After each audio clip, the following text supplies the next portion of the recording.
Thank you very much, Mr. President, for this so generous and kind presentation. I think with you we have been joined in our struggle and our battle, I would say, for cultural diversity, for human dignity, and for humanism broadly, I would say. And let me just turn to this very kind invitation. I'm very happy to be once again here in the Institute of Cultural Diplomacy. And as you may imagine, with my experience at UNESCO, it resonates deeply with the values that I share and with everything that UNESCO stands for. And President Constantinescu just mentioned its history brief.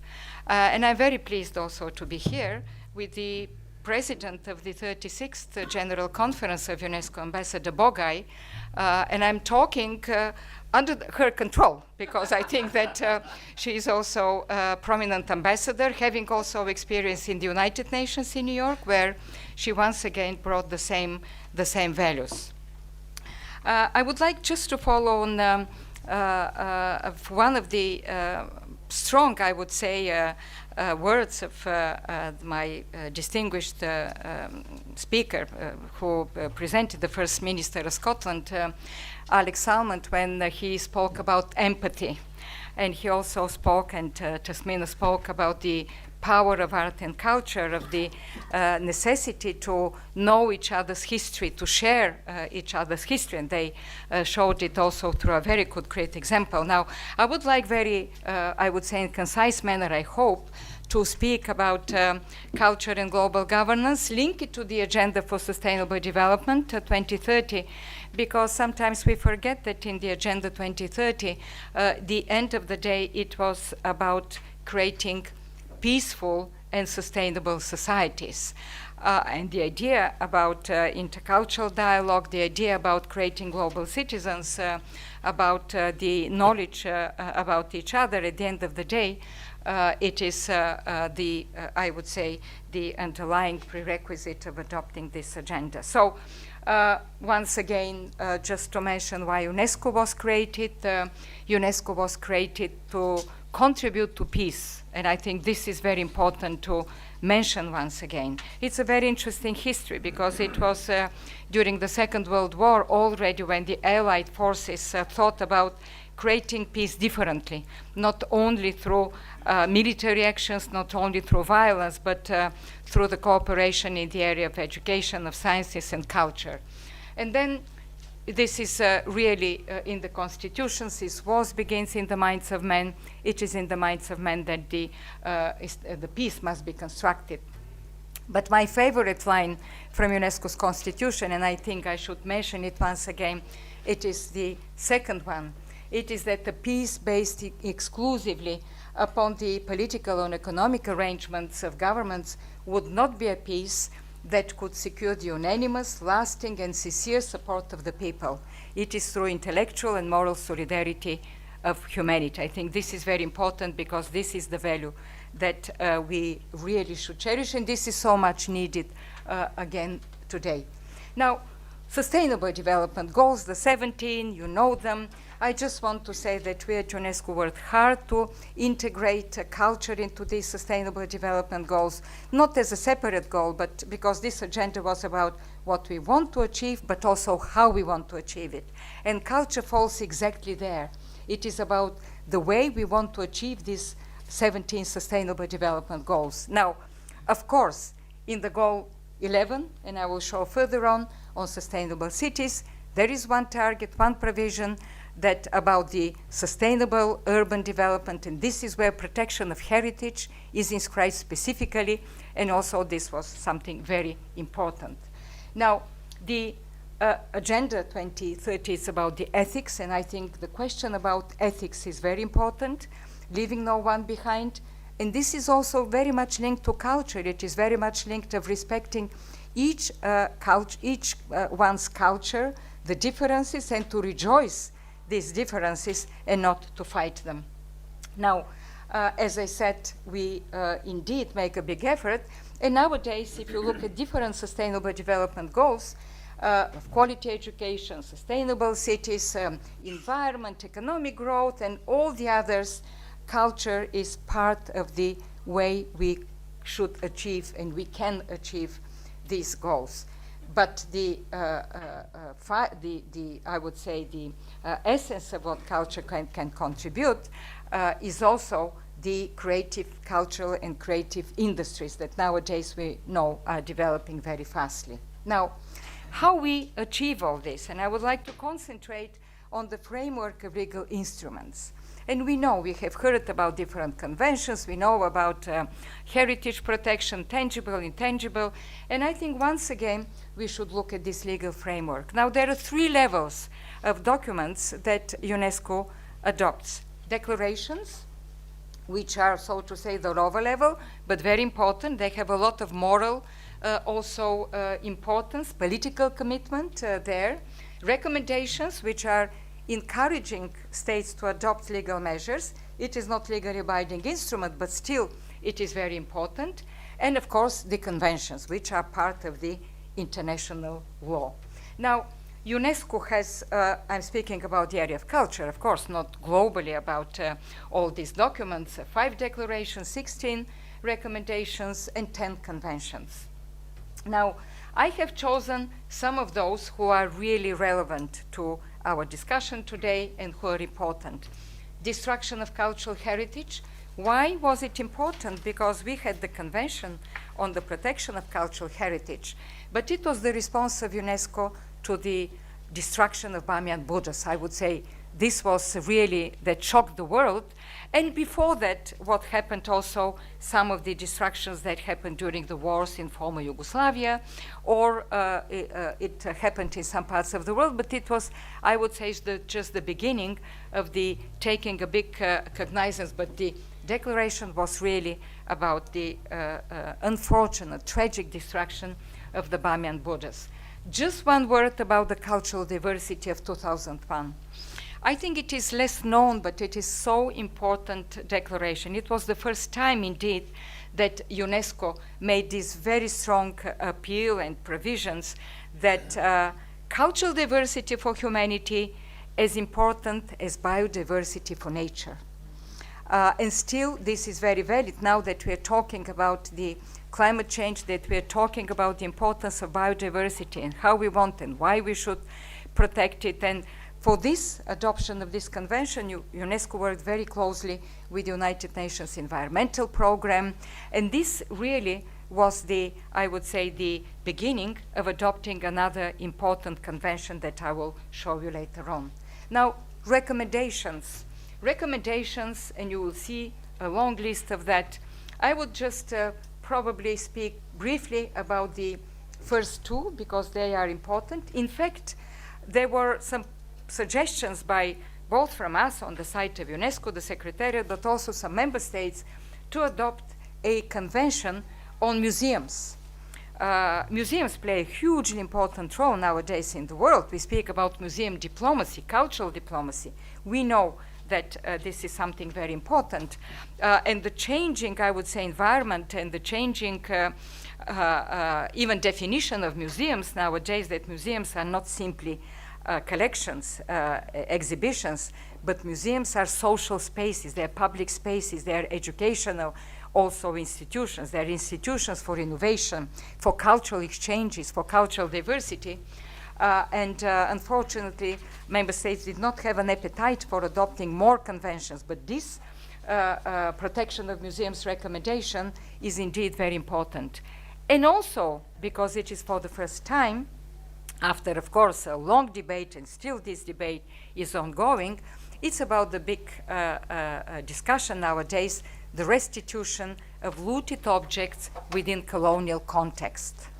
For the first time also, there is one provision that says that this is possible. Of course, it should be very carefully looked at, but it invited museums to look at their collections and whether these collections really contain some of these looted objects in circumstances of asymmetry. It is not just looted. Sometimes they're legally, for the time, being adopted, but they're in a situation of asymmetry. The second, historic urban landscapes, is also important. It adds to the Convention on Heritage something that is also important of how in the urban modern development, in sustainable development, the historic landscapes, the historic cities should be integrated into these new efforts of sustainability. And now we come, of course, to the conventions. Now, already in 1955, part of the humanitarian law in Hague, the first convention, which was about the protection of heritage in armed conflict. Unfortunately, there is no provision in this convention for a follow-up. There is no committee to follow or some kind of a way to follow what is happening. But we see nowadays that this convention plays a very important role. Upon this basis, the Committee of the Blue Shield was established. Those experts and humanitarians who are working to protect heritage in conflict. It plays a role now in Ukraine, in the war in Ukraine also. On that basis, there is a lot of work being done by UNESCO and by of course, member states, others in order to train professionals or to look at museum collections, to protect them, libraries and others. The second one, 1970, Convention Against Illicit Trafficking of Cultural Property, is very important. It does not relate directly because, international law does not have a retroactive force, so it cannot be used for the purposes of return of property in the colonial context, but it plays a hugely important role nowadays with the modern conflicts, because it is on the basis of this convention that we at UNESCO, with the International Council of Museums and others, were working in order to stop and prohibit the illicit trafficking of objects from Syria, Iraq, and some of these other places. I will just mention a little bit more further on. And of course, the safeguarding of intangible cultural heritage, another very important convention, which brings a lot more nowadays when we speak about intercultural dialogue and understanding better what is at stake when culture is destroyed. The safeguarding, the protection and promotion of diversity of cultural expressions, it's a new, and I will show further on why it is important nowadays. It's about cultural industries development and how this has evolved. Now, I did speak already about the protection of cultural heritage in conflict. I'm not going to go deep into that. Just one word about, to continue about the illicit trafficking and what we did with the protection of heritage in the conflicts. It was on that basis that we worked so that Security Council adopts an important resolution in 2015 on banning the trafficking of antiquities, export of antiquities from Syria, Iraq, in those areas of conflict. And we know that with the advent of extremism, of ISIL and all the others, they were also using these proceeds to finance terrorist activities, and we did a lot of work in that area. Now, the 1972 convention may be the most important, the most visible convention on the protection of world's natural and cultural heritage. I just made put here, I would say, three emblematic also sites that you know. You have visited Petra or Machu Picchu or Iguazu. And I would say that this probably is the most visionary, the most transformative idea of the 20th century, because the idea that sites from different cultures are there, temples from different cultures are there. It may be a mosque, a synagogue, a church, or Buddhist temple, or others are on the list of World Heritage. It is just an open book of cultural diversity of humanity. And the fact that once they're inscribed there, they are respected by everybody in the world, that it belongs to whole of humanity, this is what I call really the most transformative idea, that heritage can unite us and not divide us.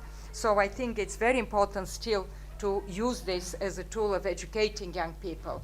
And nowadays we have already almost 1,299 sites, 167 countries have already their sites inscribed. I think it is indeed something very, very important. Now, Sustainable Development Goal, as I mentioned, where we have the heritage protection. In the target number 4, we have to protect and safeguard world's cultural and natural heritage, to make cities and human settlements inclusive, safe, resilient, and sustainable. I think this is indeed something very important, and now on that basis, a lot of partners are working, every country is actually working in this area.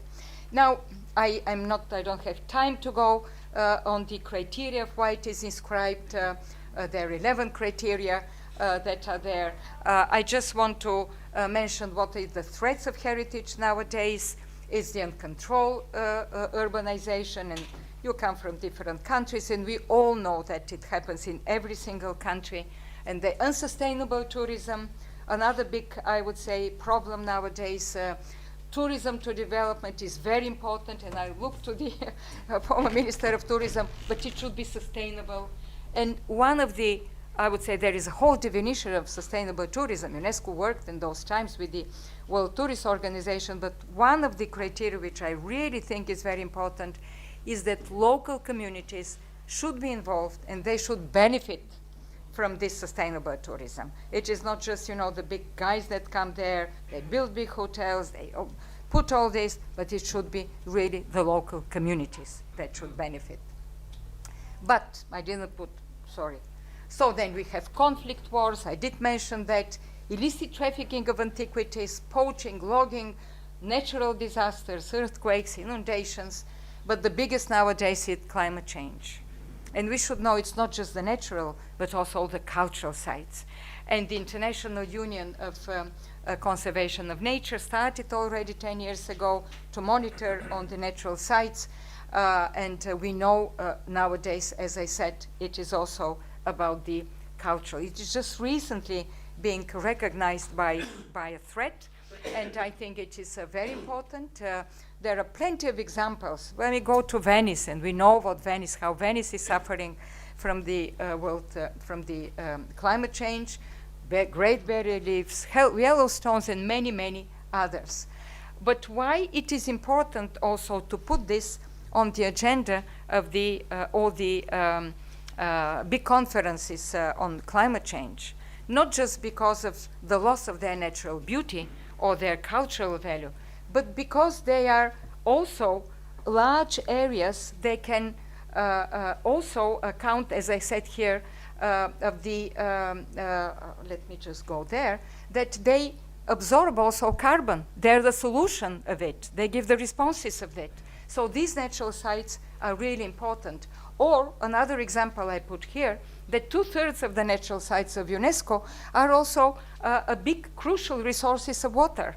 And they can prevent, through their protection, they can prevent also some of the natural disasters. Now, the good news is that the last two COPs, the 27 in Sharm el-Sheikh in Egypt and the COP 28 in Dubai, started to look at this. They incorporated it into their documents. The first was COP 27, but last year in Dubai, I think there was a big breakthrough done by a network of experts worldwide, which is called Climate and Heritage Network, and already it was included in one of the 7 thematic targets in the framework of the Global Action on Adaptation. Because, we speak a lot about mitigation. Actually, 90% of the talk of the resources that go to mitigation, but adaptation is equally important. And this is where I think cultural heritage preservation is very important. And already, this is from their documents.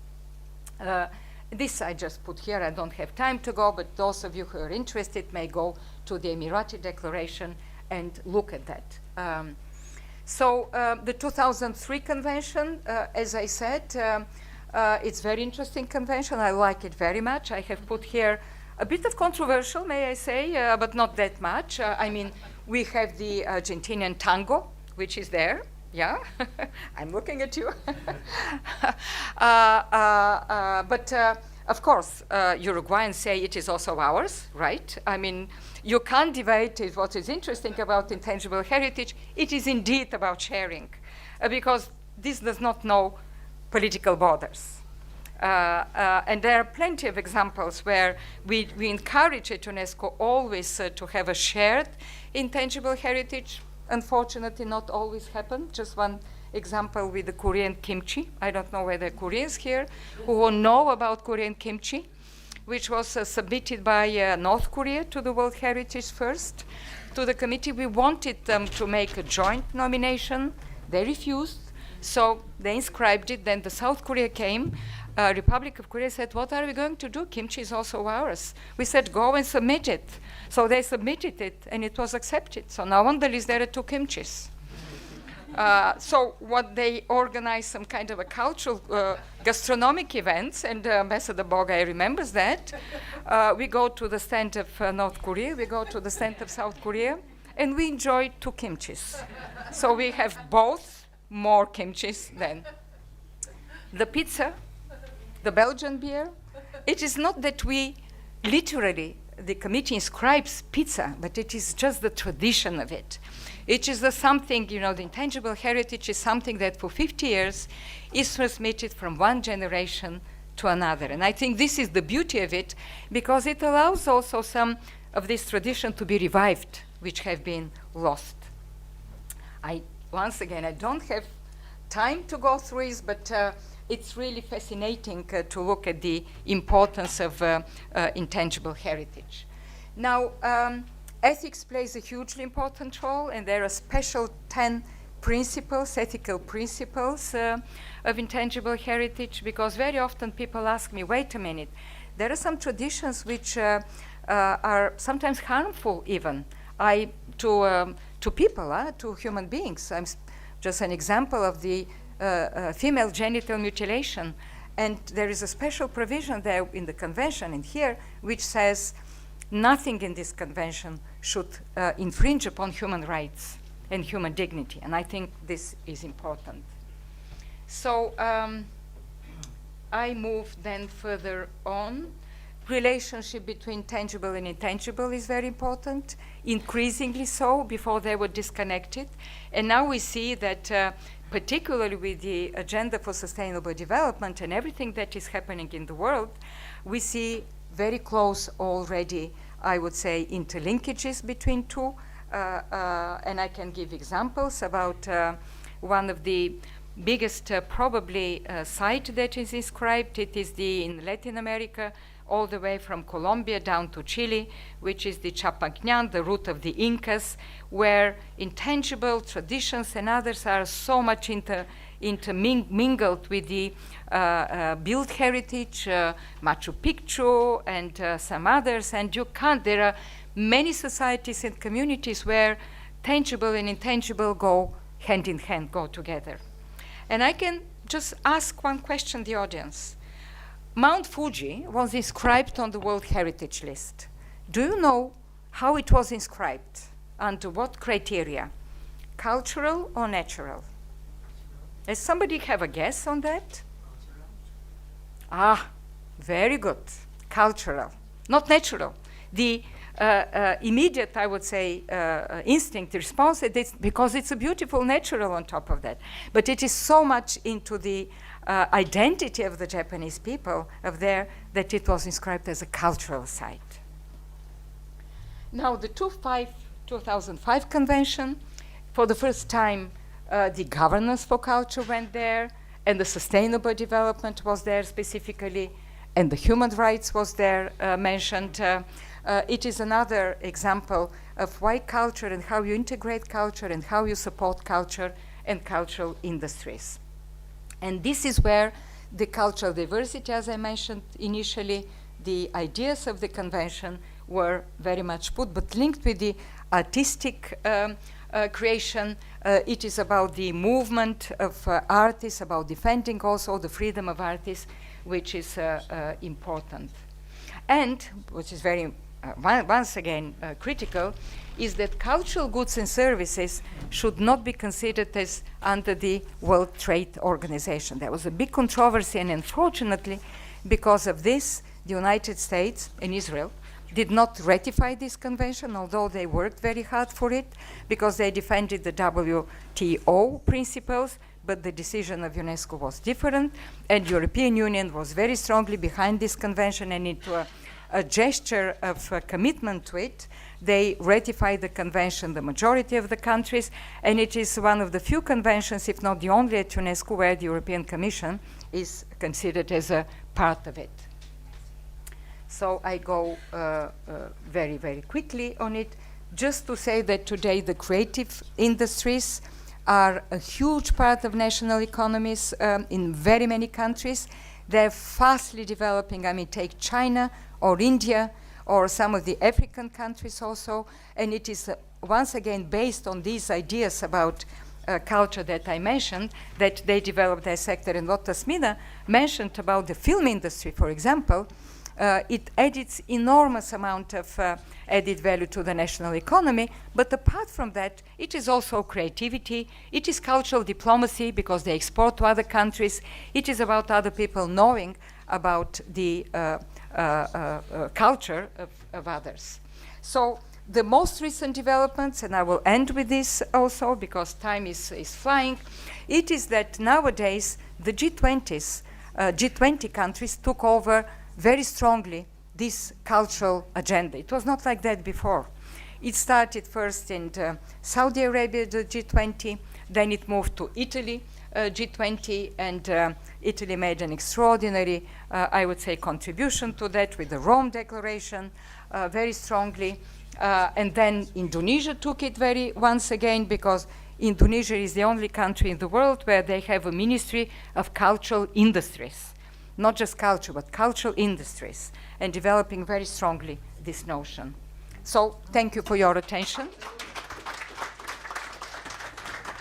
I just wanted to leave some 10 minutes because I know that you might be having questions and answers. So I'm sure there's many. So now let's use the time. We can also go a few minutes into lunchtime. It's a special opportunity to have Ms. Bokova here. So let's not be shy with questions, with comments. Let's engage in discussion and debate. Just raise your hand. Please introduce yourself so we know who are you, where are you coming from, and then try to be brief, and then we can get as many questions as we can.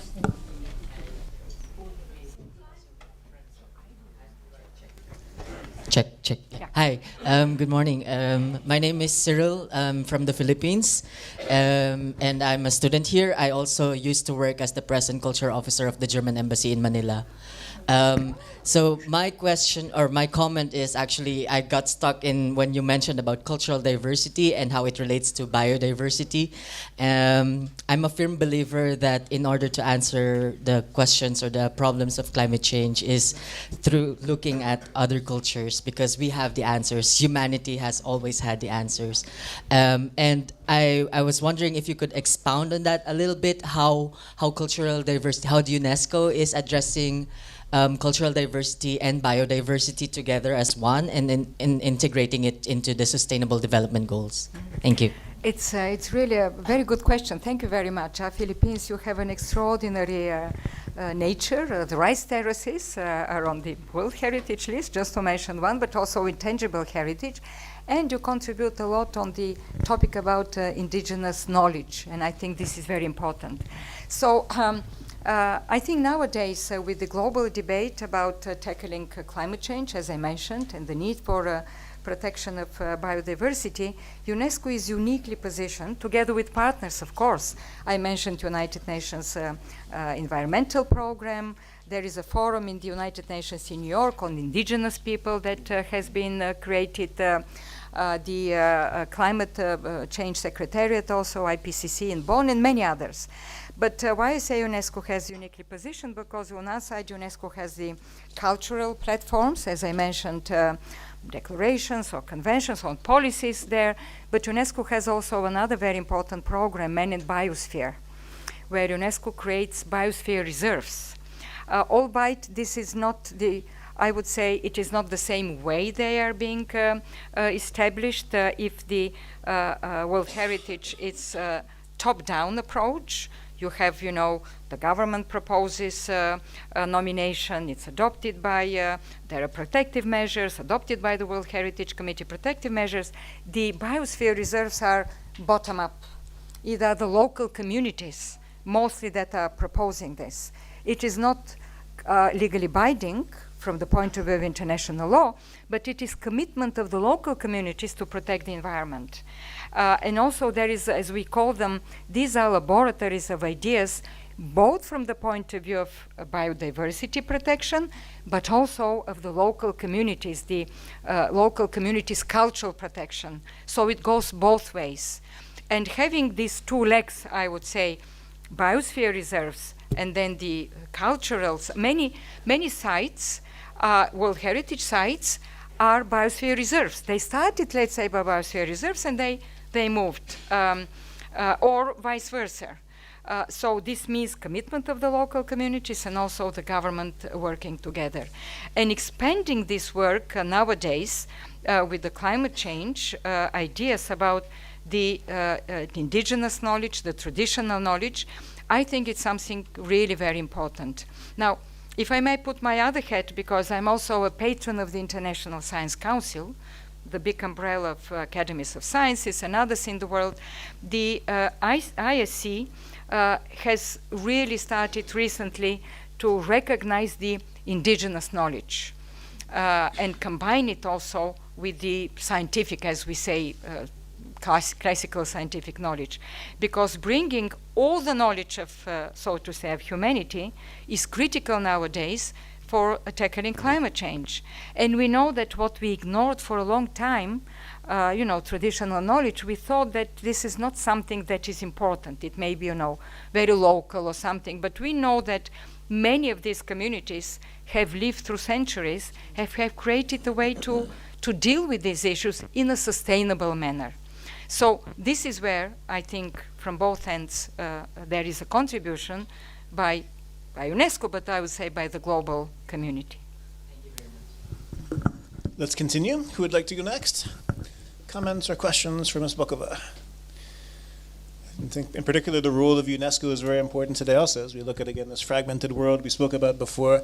You and I had many conversations, I remember, while you were still in Paris, about this balancing with UNESCO between preservation and innovation. So I'd be curious what your thoughts are today. I always say culture is not something you can put in a glass jar. It has to breathe, it has to evolve, it has to move, and that's really that innovation is really what moves societies and cultural economies forward. Yes. Taking the case of South Korea is a great example. Right. What are your thoughts today? I mean, clearly education is a big role for UNESCO. Clearly preservation, give great examples here.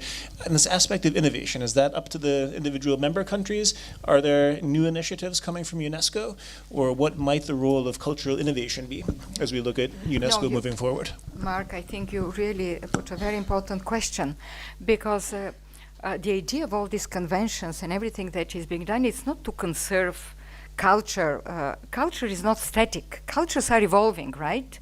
Culture is something dynamic. And even when we speak about protection of this site or the intangible heritage, it is really how to inscribe them in the modern day of societies. It is how to make them work for communities and for societies. And actually, the idea of us putting culture into the sustainable development agenda was exactly this. On the other side, we know that in this kind of evolution of culture and development of culture, cultures constantly interact with other cultures. And I think this is very important. I mean, the example here was given by Tasmin about Pakistan and India, or some other cases. And creating cultural industries on the basis of this knowledge of this wealth of cultures, of intangible, and others, is what can drive today societies. Now, we know that art education and culture education has been neglected for quite some time. It was not considered.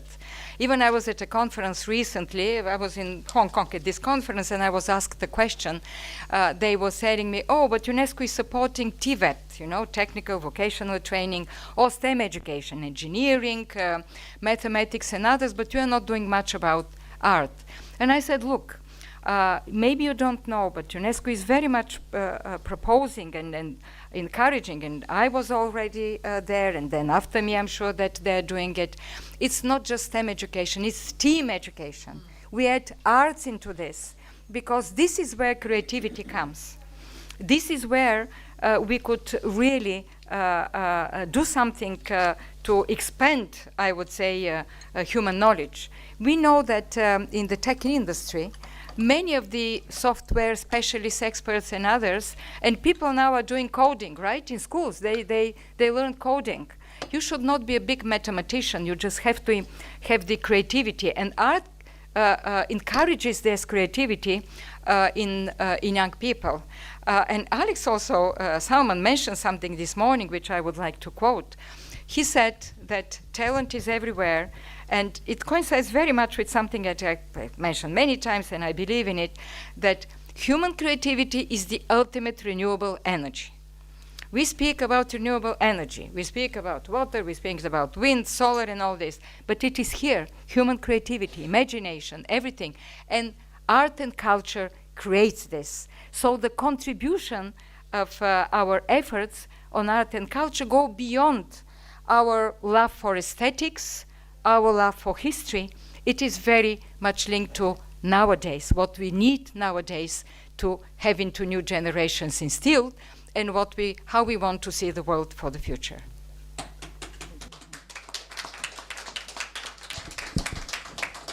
Thank you. I think very well received, as you can hear. Is there another question or comment? Because I could speak to you all day.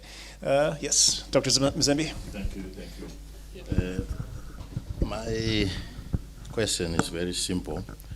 It's the transition of a recommendation to a declaration to a convention, probably more binding.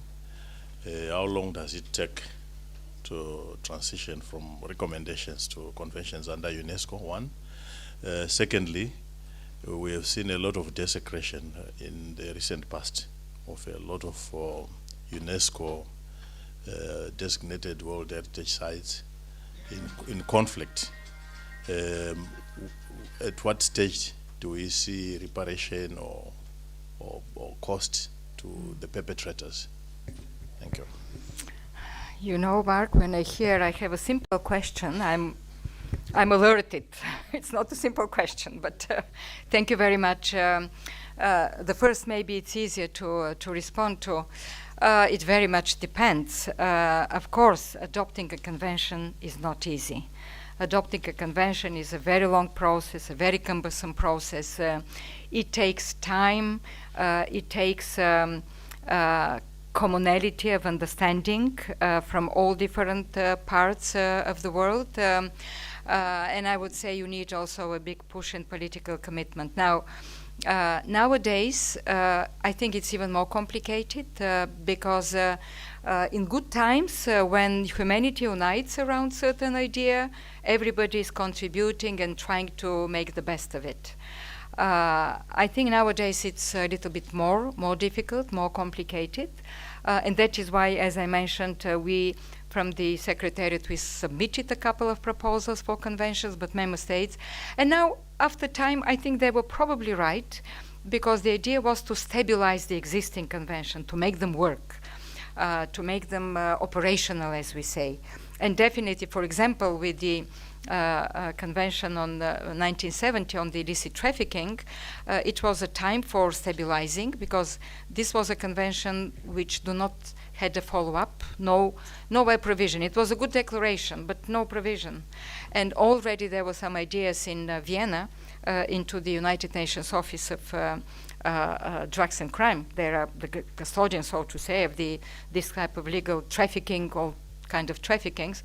They thought of adopting a new convention specifically on the trafficking of cultural goods. And I, being, Director General of UNESCO, I was alarmed. I said, well, somebody is taking our mandate, and, creating a parallel conventions is not good. So what we did, I convened a conference of state parties, which had not been convened for more than 10 years.